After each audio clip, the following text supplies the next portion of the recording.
Hello and welcome. Welcome to the Arts Council of Surrey Community Gallery here at the Newton Cultural Centre. My name is Wendy Mould.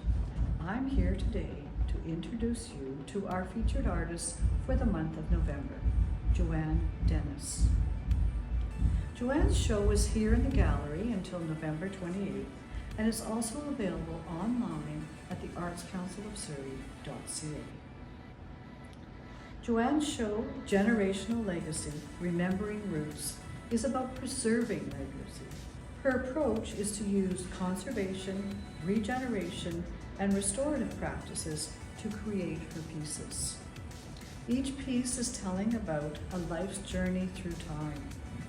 To understand each of their pieces, it's important to understand the story it tells. I'm looking forward to chatting with JOANNE and hearing some of those stories. Let's go meet JOANNE.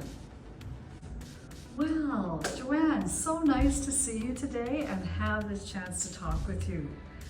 Now, there's an interesting thing that's happened to your art career. You have made the move from an acrylic artist, now you're moving into a textile artist. And this piece, The Sugar Shack, is going to tell us why and how. So one of the things that motivated me to make this change is that I was seeing the possibility of capturing photos and images and things that relate to my family. Because of my mom, who has Alzheimer's, she's past the point where she can tell me the stories.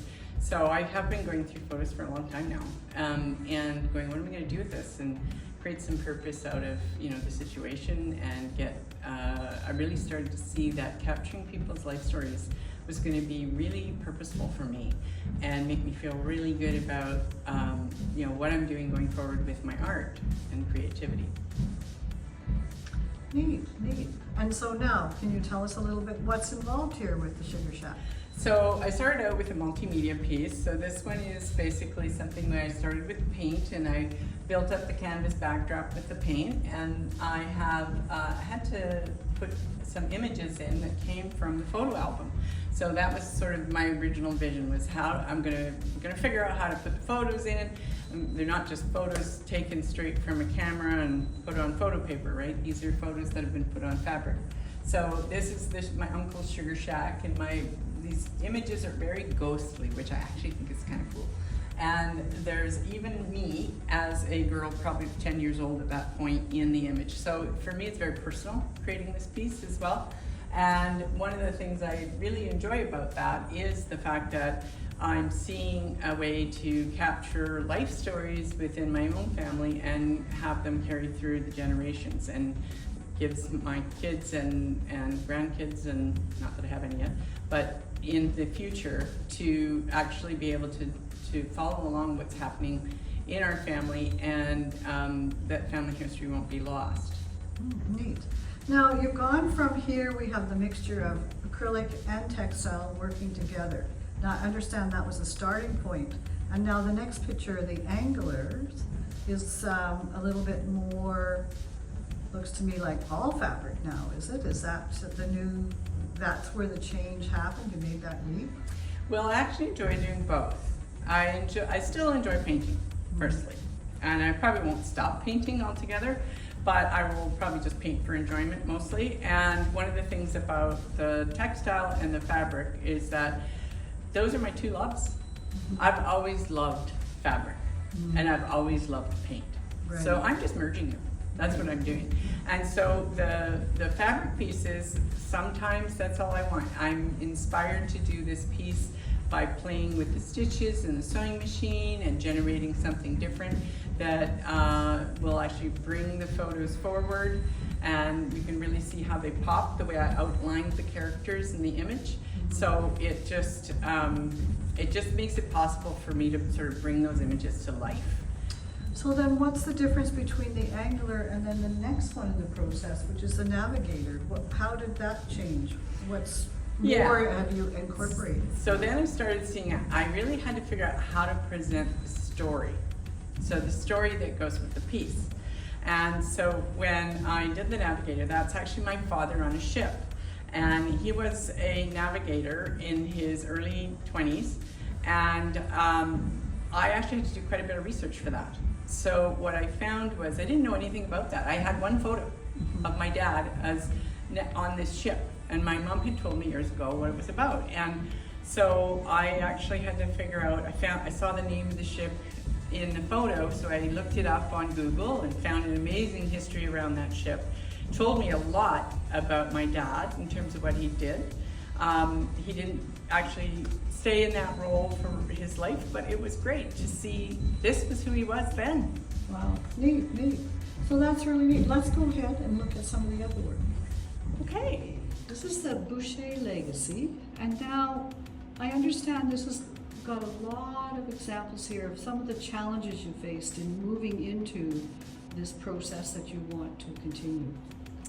Yeah, so this one, what happened with this one was I was basically going, okay, how much stuff can I capture to put onto a canvas? And part of that is you've got the photos, but you've also got a lot of, sometimes you want some words in there. So I need to do some embroidery stitching in there. I actually have a special embroidery machine to do it, but just learning how to use that, it actually isn't even that easy. And so the names have been embroidered on, doing some special stitching to get borders and things like that, piece of silk actually.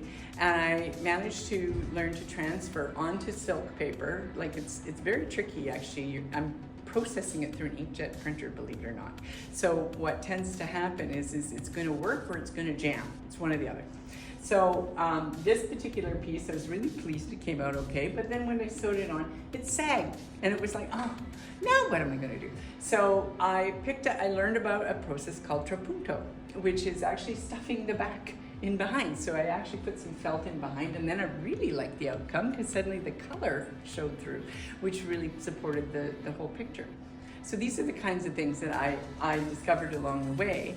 And I found that the other aspect of this that was really interesting to me was the challenge of finding information on things like MyHeritage. So I used the MyHeritage website to identify the lineage going back. So when I do this for somebody else, I can help them with that as well. I would think too, the actual framing process, is this on a stretcher bar or how have you done that? Just putting it all to a finished piece is another yes, step, isn't it? And that continues to be a challenge for me as well, because I'll start with canvas. I'm applying fabric on top of canvas.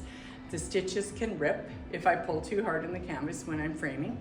Also trying to line it all up is tricky, and so getting my corners right and things like that.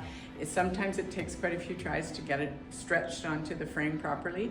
I typically don't have it on the frame, of course, when I'm sewing, so I don't know what's going to happen as fabric stretches and moves while you're sewing. It just does that automatically. You can't stop that necessarily. So yeah, it's one of those things where you have to work at it to get it to where you want it, for sure. Wow. Every little step has a big learning curve that goes with it, eh? Oh, definitely. Oh, yes, wow. It has been very challenging, but fun. Like for me, this is fun. I love learning. Oh yes, yes, I'm sure. I do as well, so I totally can appreciate this. Okay, well let's take a look at a piece now and actually learn the story behind it and what it represents, how you actually take that memory, that legacy, and put it to life. All right. So this piece is called Miriam Laurie, and this is depicting her life. Can you kind of explain how you put this together and maybe give us a little bit of details about her life? Sure. So one of the things about this piece is, first thing I have to do is get the story from the participant that I'm working with. So one of the things about this project made it special for me was the fact that they lost all their family photos during a certain period of their life.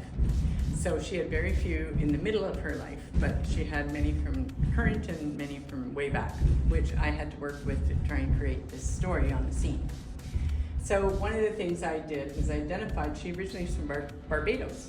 So I thought, Barbados theme, I kind of like that idea. So I had to have the beach in here, and I used fabric in a multimedia kind of way almost, like it's very loose and messy and stuff to create waves, and I decided that it would be really cool, especially with these photos of her on her bicycle. She loved to bicycle. Having her on the bicycle, there had to be a path. and the path had to lead to home, kind of thing. And so, and home is the home that they had in Quebec when they moved to Canada from Barbados. That's actually one of the very few pictures I have of that, because it was in Quebec that they lost most of their photos. And then she moved out here to BC.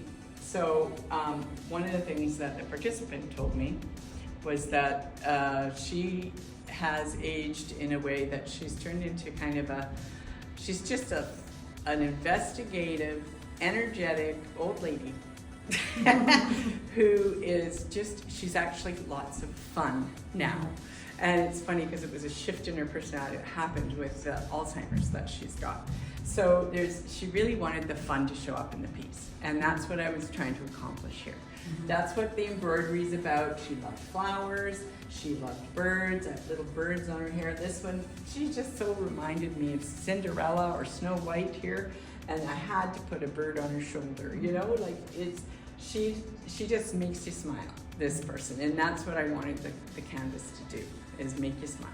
And those are all her special people that you've got going around the side and things like that. So cool the way it's all tied together and creates that sense of memory and yeah, certainly one that her and her family would appreciate and yeah, understand. And that's just it. I want these pieces to be things that people treasure. And so when I take on one for a client, I'm determined to make sure that they're happy with it, that it tells the story they want it to tell. And that's actually a huge challenge for me, but at the same time, it's really satisfying when I actually meet the goal there. For sure. Well, thank you very much, Joanne. It's really been great to just hear you talk about your work and to just delve a little bit into what's happening. I realize we've just touched the top layer, but it's fascinating. It's certainly fascinating. Thank you. Thank you. Thank you, Joanne, for chatting with me today. I have really enjoyed learning more about your practice and how it inspires you. The show, Generational Legacy, Remembering Roots, can be seen here at the Newton Cultural Centre until November 28th, or online at the artscouncilofsurrey.ca.